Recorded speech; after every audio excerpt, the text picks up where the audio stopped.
right now. Okay, this is the presentation for visual impairment by Group 5. So what is visual impairment?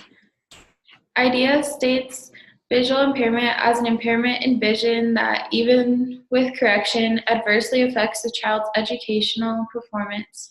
The term includes both partial sight and blindness. So visual impairment are any kind of vision loss, either total or partial.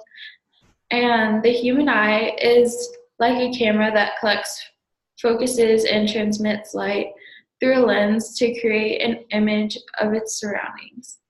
Many vision problems are caused by issues involving the retina or optic nerves. And common signs are irregular eye movement, unusual habits, and sitting abnormally close to things like televisions and books. All right, so there's two ways that visual impairments are caused. The first one is congenital. So this occurs during fetal development and at birth or immediately following birth. And so these visual impairments are present before visual memory has been established. And it can be inherited through genes caused by infection or many other things like that that are associated with the baby in the womb. And the other way that visual impairments are caused is adventitious, which is when visual impairments are caused after having normal vision for a time, and this happens through hereditary conditions or trauma.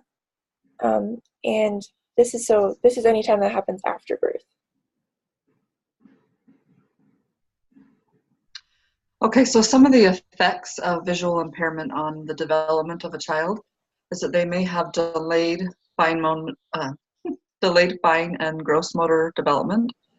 So rather than hand and eye coordination that most of us rely on, they have to rely on hand and ear coordination. And this takes a little bit longer to achieve for a child. They'll also have delayed mobility. So they're crawling, walking, pulling to stand. All those developmental milestones are just going to take a little bit longer. Their self-concept may also struggle a little bit with diminished control over their environment. They may withdraw into their inner world. And then they're also going to have some delayed language development. So a lot of what language development is imitating what a child sees. And so since they can't do that, they have to develop other ways to do that. So it's just going to take a little bit longer. And they're also going to have some learning delays. They have a limited ability to learn from their environment again.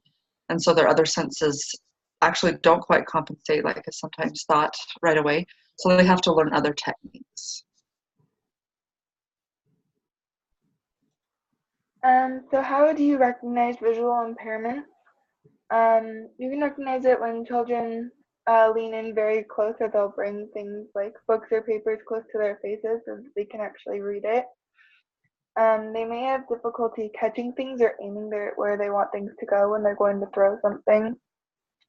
Those with visual impairments may squint or close one eye frequently so that they can see better.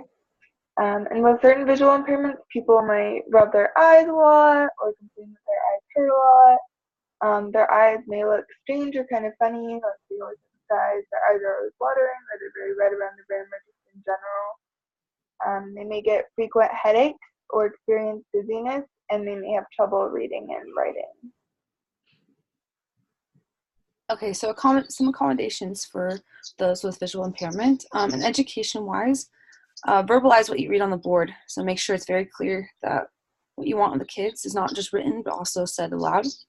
Provide a copy of what you want, provide a copy of what's on the board in a visual form for the kids to hold, and avoid using colors like red and yellow. And when you write it on the board, make sure it's very clean and organized, and make sure like the information that you have on there daily is in the same spot so that students can just know where to look and know where to find the information. When seating students, make sure they're within 3 to 5 feet of the board and of the teacher, and avoid having students work in their own shadow or facing the light. And when transitioning from recess or just outside in general, give them 10 minutes to adjust to light and allow students to change their seats whenever they desire more light or less light.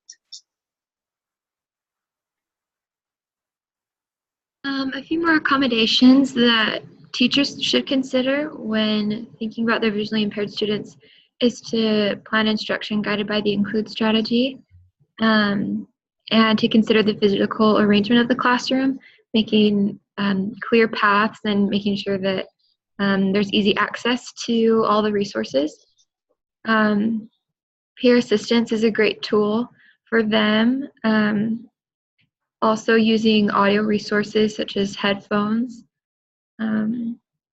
There's also, it's a good idea to ask the vision specialist or other special educators for additional accommodations or additional ideas and strategies that would help them best. Other accommodations include giving them more time to complete activities or substituting some activities out for others that are easier on their eyes.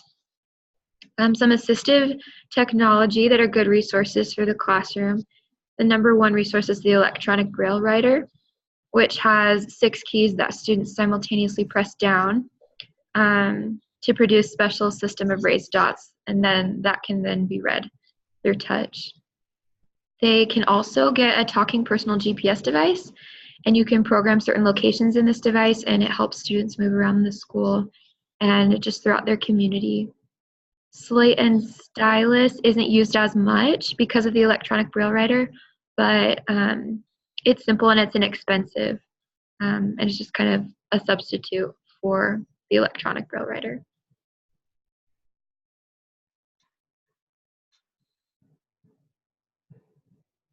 And that's everything.